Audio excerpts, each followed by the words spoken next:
Hello, I am back. We're going to be talking about chapter 7, which is technology transfer. I have a few of my notes over here, some things I want to go over. So the first thing is, what is tech transfer? It's tech that's meant to be shared. It gets traded throughout different countries, different areas, different fields.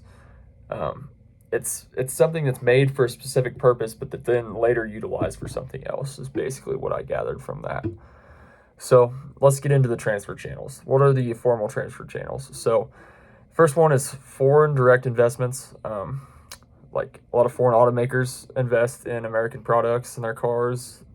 Honda, Toyota are examples. They have a huge hold on the American market. So that's one of the things that I kind of attribute that to. Um, Manufactured exports. I mean, we export a lot of stuff. We also import a lot. So that's part of the technology transfer. We get that stuff in here, we reverse engineer it, which we'll talk about later, and we make it better. So turnkey plants, those are plants that get the plans for a project and they do everything and then give you a complete product at the very end. And then licensing. So we all know how you get a patent, licensed products. That's what that is referring to. That's something you have to fill out paperwork for. It's your product. It's licensed. So the next one is called informal. Informal student exchange programs, which I never thought of this, but student exchange programs are actually kind of interesting because it lets students from all around the world come in and get the same information that they are giving to us, for which they get to take back to their country. Which, I mean, we have American students that go overseas too, but something that's very interesting. You really get to learn about another country's culture. I know when I was in high school, we had a lot of foreign exchange students, and they all seem to leave with their minds kind of blown about how many liberties we get in the United States compared to the country that they came from. So that's kind of cool. Um, Tech publications. You probably have read Tech Junkie or, the tech things posted on um, those news articles.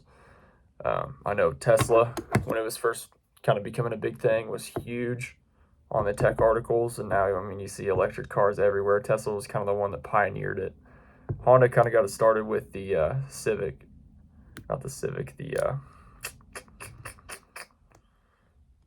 gosh, I can't remember the name of that car. We'll come back to it.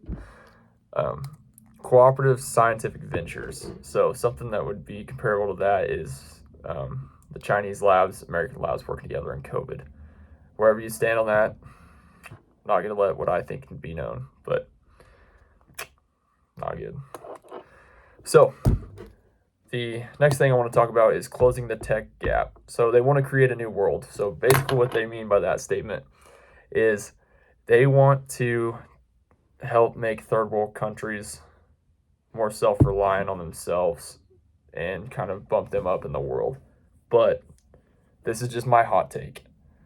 We give them outdated technology to barely help their living situation because we don't want them to get too big to compete on a world stage and take profit away from countries like the United States or Russia or China, because we want them to stay reliant on us. That way we can still harvest their resources.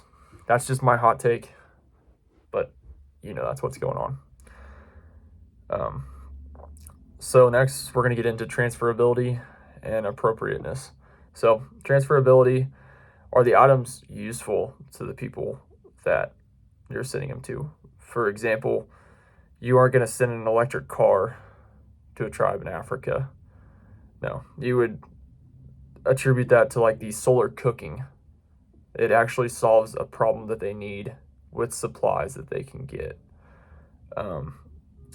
Water pumps, solar power, all those things are huge in third world countries. Whereas like something like smartphones, a laptop, things like that wouldn't be so useful to them yet.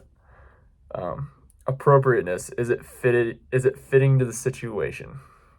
That also goes kind of along with transferability. Are they going to be able to take it in? Are they going to be able to use it? Is it going to be worth their time? I know the book used like fiber optic and technology such as like that. Like, are they going to be able to use it to its full potential, or is it going to be a waste of resources? So, rates of diffusion. I didn't take notes on that. Oh, that's the imitation or demand lag. So basically, when another country gets technology from, let's say, America, they're going to try to imitate it. They're going to reverse engineer it, see what they can change about it to put out a new product that basically is the same thing as the American equivalent, just a little bit different. You see a lot of these with Chinese knockoffs. A lot of stuff you get off of like Temu or Wish.com.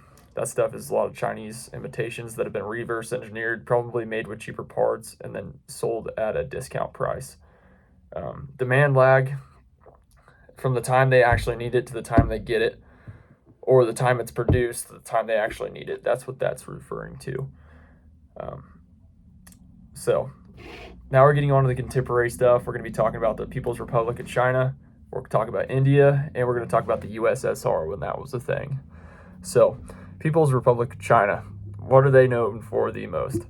I mean, sure, you have car companies like Honda. Actually, Honda's Japanese. What am I saying? You get like Scion and stuff from China. But anyways, I digress. You get the cheap Chinese knockoffs that we were just talking about with the rates of diffusion. You get the cheap Chinese knockoffs, like the reverse engineer American products. Their tech policy is very close aligned to their foreign relations as well. So if China doesn't like you, they don't want to trade with you. They want to steal your technology, but they will not give you anything in return for it. We're kind of seeing some of that right now with all the trade bans with China over that whole Taiwan situation. And kind of something similar we've seen with Russia, which we'll talk about here in a minute. India became their own country in 1940s. In the beginning, they were huge on self-reliance. They wanted to prove themselves on the world stage. As they grew and their GDP got larger, they kind of increased their outreach, their exports and their imports. And I would think the book said the early 90s.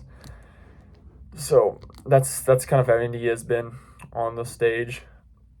The USSR. So when we talk about the USSR, it's impossible to talk about the USSR without talking about what happened with the Cold War. So the Cold War, the United States and the USSR were spying on each other a ton to see what kind of new technology each other was using. So like at the time, nuclear bombs, stealth bombers, stealth planes, fighter jets, everything was huge. The stuff that was actually found was, according to the text, highly speculative. So, to wrap this up, overall, I thought tech transfer was super interesting. I know we see a lot of it in today's world. I mean, I use a Dell laptop that probably has pieces from all over the world incorporated into it. People use microchips in their vehicles that are manufactured from China, Japan, United States. We drive American-made vehicles that have foreign parts in it. I mean, you see, something really cool was a Toyota Supra is actually using BMW parts.